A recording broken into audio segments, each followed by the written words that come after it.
bringing those really deeper stories to some of the facts and fiction that we all kind of know through pop culture when you're studying death.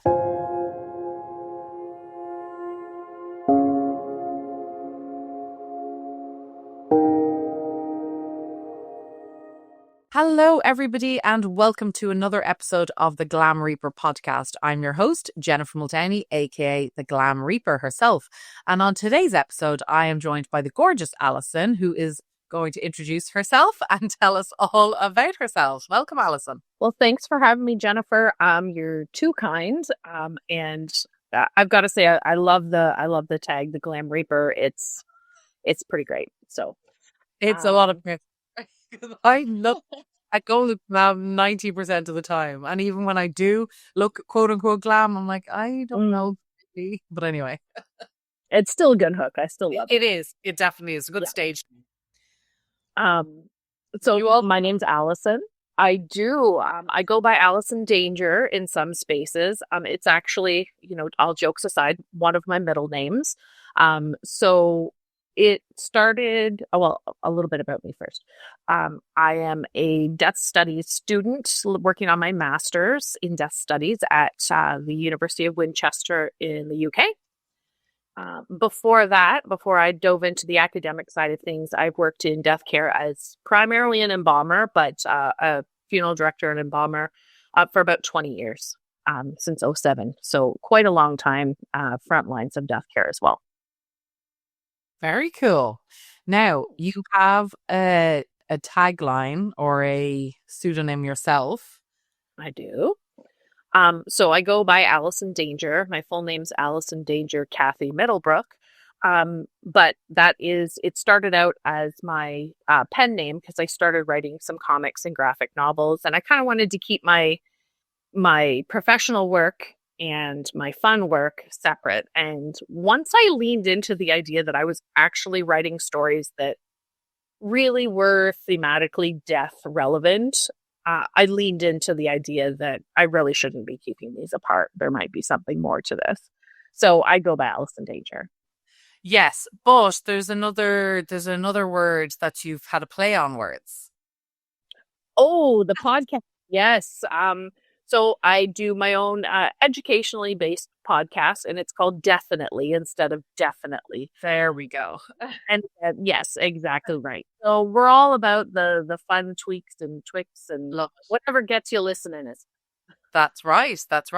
So is that just a podcast? It's no more than it's just a podcast. I don't need that. Listen, if you're listening to this, you're listening to a podcast. Well, then I'm not saying just a podcast because I'm trying to play it down. I'm saying there's nothing more to it than that, should I say? As of right now, no. We've toyed with the idea of doing some video podcasting as well. Yeah. But ultimately, for right now, we're in the audio realm. Okay. So tell us, how did you come to be in this space? Like what drew you? So I'm not going to tell what got me into funeral services and embalming story, but I will tell you what got me into the academia of death studies. Okay. About, I want to say 3 years ago, but it might have been 4. My husband had a heart attack. He's a young man.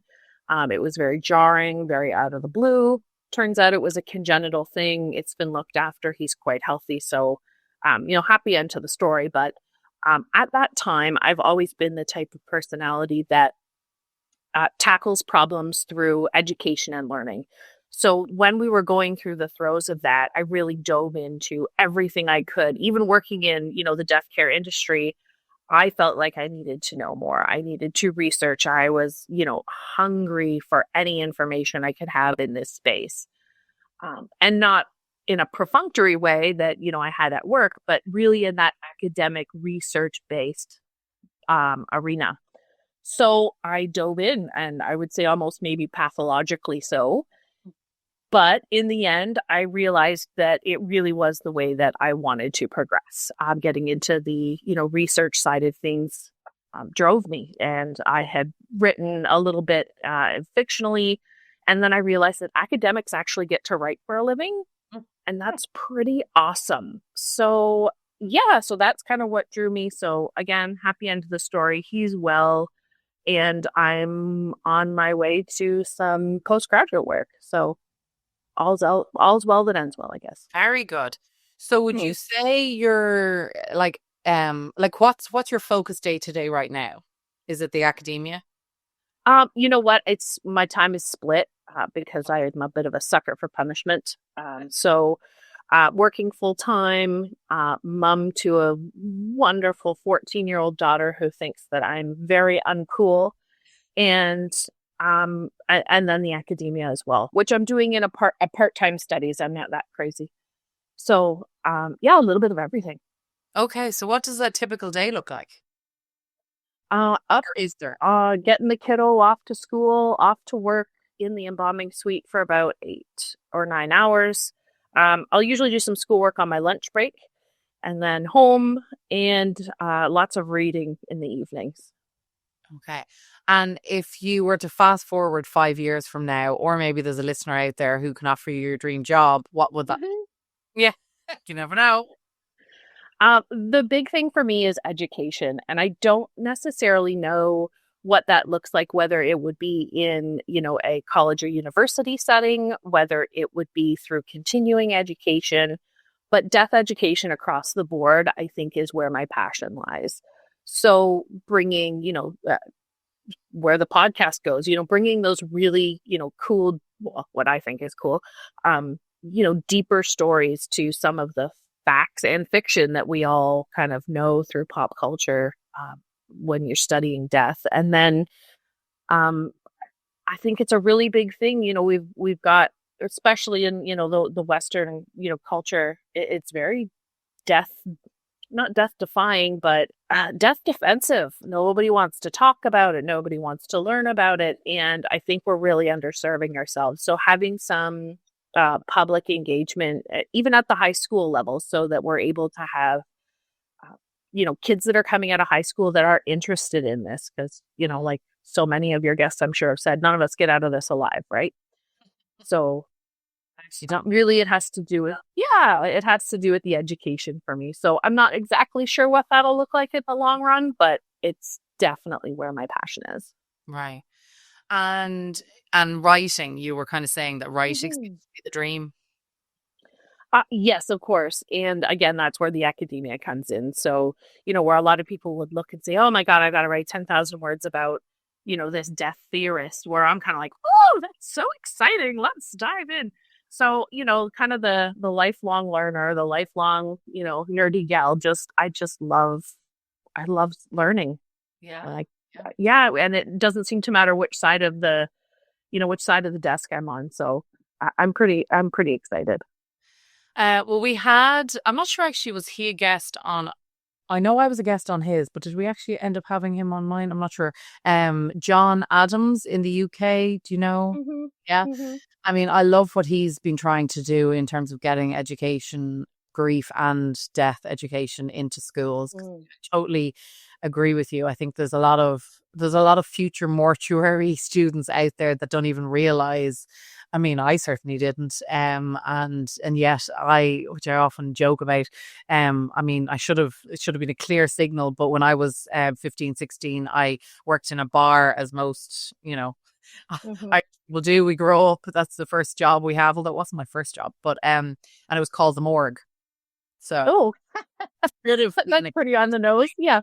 Should have been a clear sign, but it took me nearly 15 years later to actually jump ship into what I do. But yeah, I definitely think there's people out there with whether it's a morbid fascination, and I actually even hate that term because I feel like it just sounds like it's sick and wrong, like a morbid fascination, where it's not. It's just, you're probably just one of the most aware people. If you're like, oh, we're gonna die, I should look into that.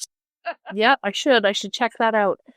Yeah, for me, what really drew me in was it's the biological fascination, and it was that medicine was far too competitive. It wasn't something that I was going to strive in, that, that type of camaraderie and, pitting people's successes against one another. It wasn't a space that I was going to be successful in. So it took me a bit of time, but to figure out that I would still get to, do things that are similar to what surgeons do, that are similar to what nurses do or porters. Our job on the frontline death care really encompasses so much of what's happening in the healthcare system, that I was able to kind of transpose my biological fascinations and working, in that science side over to death care. So, I've quite enjoyed it from a learning and from a science perspective. Yeah, I try and read sort of books in the business, but also I'm obsessed with business books as well. But then I also love reading my fiction books. So sometimes it can get a little overwhelming when there's like so many different things to read. And then in terms of podcasts and audiobooks, and I mean, there's just so many things, and there's not enough time in the day. I mean, I'm currently writing my fourth book, which it's funny because like I've been writing it for years, and I thought I had it finished at the end of 2023, and actually did like trying to get it published and stuff like that. And now I put that on pause about 2 months later because I was just sort of overwhelmed with other things and stuff. So I need to pick it up and actually finish it. But because it's not an easy thing to do, writing a book. And I think our books will be quite different, because one of the things I've realized about myself lately is I'm not academic.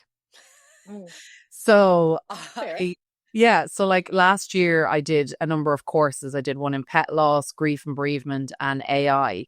And what I realized is I'm very much, I'm educated. I've tons of diplomas and a degree and all the shite that you're supposed to do, ticking all pop.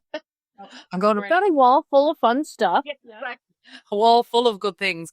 But what I realized doing in doing the courses is I'm a very practical person. I'm more about real life than I am. I think I'm been recording my own celebrant training course, which will hopefully go live. Well, by the time this podcast is on the air, it'll be live. But it's been an interesting journey, because I really realized that I'm less about the academic side of things than I am about the practicality of it, I guess.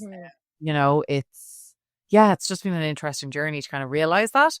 And I think there's space for both in the world. And I think for sure, to both.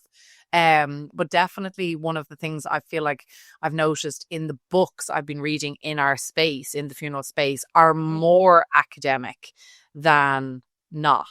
I feel like there's less practical books. There's been quite a few I've noticed since, but just it's just, I don't know, just noticing things as I do. Yeah. And you know what, I think the big thing too, you mentioned taking a break with writing and diving into other things. I've got my novel. It's always kind of in the back of my computer space, and I tick along with it when I find the time. But even from like the graphic novel and comic space, people don't realize what a trudge and how long the publishing process is. So I think they kind of take that for granted. They see the New York Times bestseller come out and they're like, oh yeah, that's great, blah, blah, blah. Not realizing that person's probably been working on it for, a decade, just 10 years. That's fine. So it's so often forgotten. So good on you. Please keep writing. We're all waiting. Yeah. Well, you know what? It's so true, because who was it? It was something I was reading or talking to somebody about, or somebody interviewed me for a book they're doing. And like that, like I remember my first book, and actually I personally think I was absolutely blessed with my first book, in terms of I wrote it between 10 p.m. and 4 a.m. every night for I think about 2 months solid. As in, I had all of the research, but I kind of, okay, we're sitting down and we're doing it. And I did what I usually do for myself, which is put a reward at the end of the tunnel. And okay. And at the time, I think it was a trip to New York, because I was still in Ireland. So I was like, right, I have to submit this book to my editor by the time I go on this trip. And so that worked for me. But it's such an interesting process, because you hand that book in and you think, that's it, great, done. Right. Absolutely. Now the work starts. Yeah.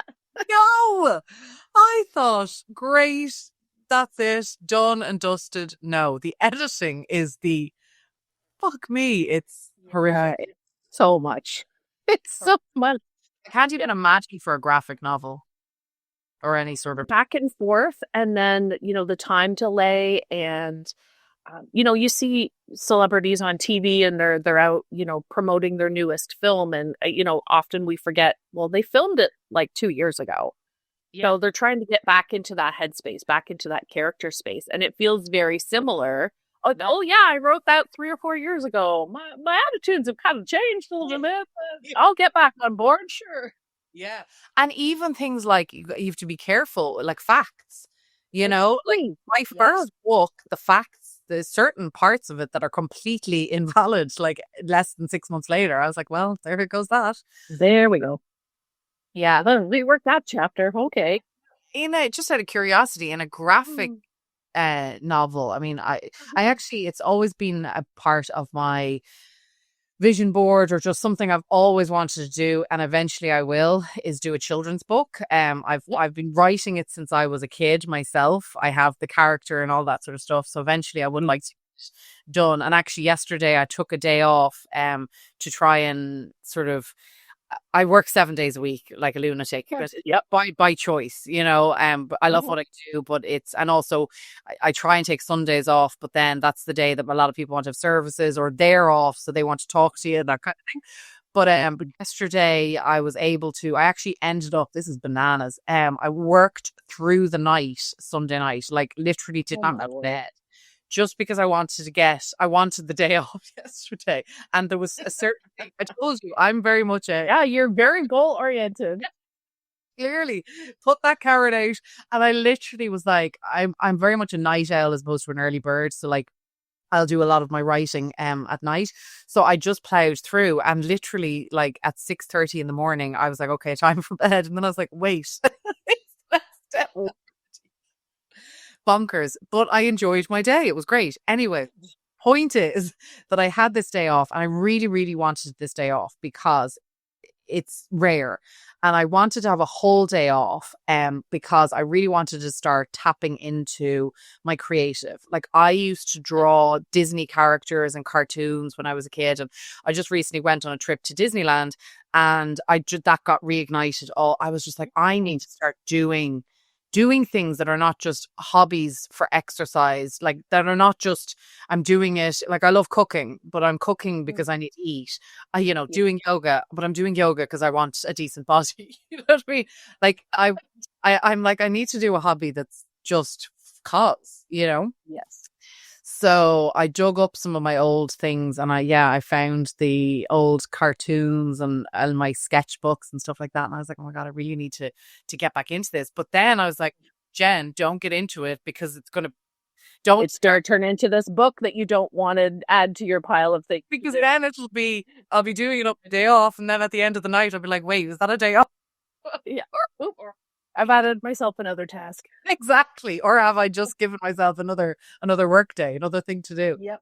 So, but in terms of like editing process, do they ever like tell you to change a character or something, or?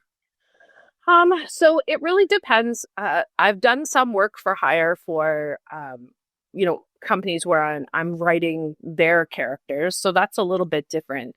But most of my work is creator owned. So which means I've come up with the story, I've come up with, the concept, and then a publisher will say yay or nay. So they'll take a look at some of the work and they're like, oh yes, this fits with our vision, or no, it doesn't. So I've been really lucky to find people that were into, what I was putting out there. So as far as that kind of editing process goes, there's not a lot of it. Unless you're working for somebody who has an established character. So if, let's say, you're writing for Batman, there's going to be a lot of editing. They're going to go back and forth with you a lot as far as, that's not what he would say. That's not how he behave, because there's, 75 years of, character that you have to maintain. So not such a big deal for me, but it can be in that writing space. But it's such a great way to get people, especially young people, into learning. So it's not just, capes and swords anymore when it comes to, comic learning. As I said, my story, that my first graphic novel started out as Oh, it was kind of like a love letter to all the women in a particular person's first inauguration down in the States. And from there, it really turned into much more of a transhumanist view. So it turned into a story about what it meant to be human, what it meant to have rights and allowances and all those things. And of course, there's a robot because robots are awesome. So when I look back on it now, it really was that critique about transhuman, thought and process. And, if you download your mind, are you still you, and how that affects the people around you?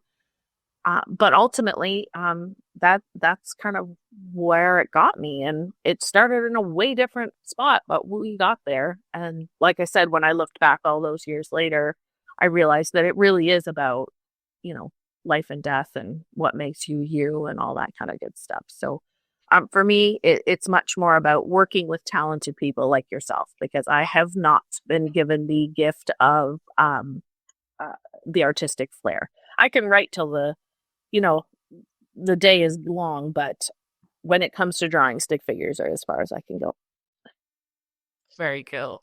Well, listen, stick figures have their place too. I guess so. That's true. But I've gotten to work with a lot of wonderful artists. So to be able to bring that vision into the real world is pretty crazy and wonderful.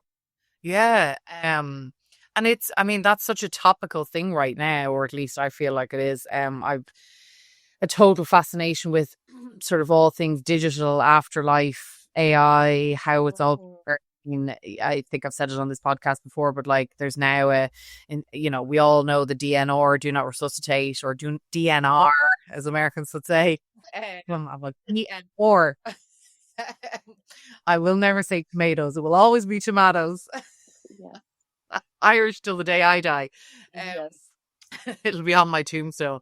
Tomatoes, basil, oregano. Anyway, the aluminium. Yeah. Oh, yeah. That's a huge for aluminium and aluminum. What was I going to say there? Yeah, I'm fascinated with the whole digital space, because now we've got like DNRs and do not reanimate. It's like holograms. I mean, do we have permission to be using them? Right. Like all of that sort of stuff. I mean, it's what's a person's legacy look like now? Exactly. Like, was Audrey Hepburn meant to be in that Galaxy ad? I mean, would she have approved that? Right. Exactly. And are people, are your next of kin able to make those decisions for you? Like, at what point does that end? It's a really interesting discussion space. I've been doing a lot of reading about it. It's so cool. Yeah, it's scary, but very interesting. I've been very lucky. I've been on a panel or two and chatted with people about it, and like I chaired, years ago now, but I chaired the Digital Legacy Conference when the guys from the UK were over here. And cool. It's such a fascinating space, and I don't think enough resources have gone into it, even in like the larger companies, the Metas and stuff. I don't think they give it as much budget or resources as it should have. But anyway, listen, I guess in some ways it's the least of the problems in the United States at the moment, but we won't get into that. Fair, but yes. One thing that I had come across was a young lady developed a chat bot that ran on an AI system. She fed it her friends, texts and emails and all that kind of stuff. And it basically created a digital chat bot that was her friend that had passed away. And my first question for that, as much as the technology is fascinating, what are the psychological ramifications of never letting go of someone? Yeah. So it really struck me as with all of the things in that kind of space, is that we really have no idea how this is going to affect people in the long run. No. Like, I found the show Black Mirror. Oh, so creepy. It was so good, but terrifying. Yes, exactly. Like, it was one of those, like, I don't hate horrors. I don't love them. I'm like, I'll go. It's kind of like a roller coaster. Like, yeah, in the moment, but like the build up and stuff. So to me, it was a horror show that just hit too close to home, because every single episode could be reality. Yes, exactly. And the one where he had or she had the AI bot of the person, I can't remember, but yeah, and two of my favorite. Oh yes. Donal Gleeson was one of them, and then Hayley Atwood, I think, is the other one. I love the two of them. So I was actually obsessed with that episode in general, but just obviously it touches on what we'd just be talking about. Haven't seen it, guys, please go and see it. So good. Yeah. Terrifying. Terrifyingly good. Yeah. Because it's so close to real. Yeah. Yeah. Oh God. So many of those episodes I'm like, oh, creeped me out. But anyway. Well, listen, it was lovely to have you on. Thank you. I mean, we kind of touched on loads of different topics there. Which is amazing. Thank you for sharing your story with us. And hopefully we'll have you back on soon when you have that first book written. Oh, here's hoping. But thank you so much for having me. It's been wonderful. Excellent. Well, we'll talk to you again soon, Alison. Thank you so much.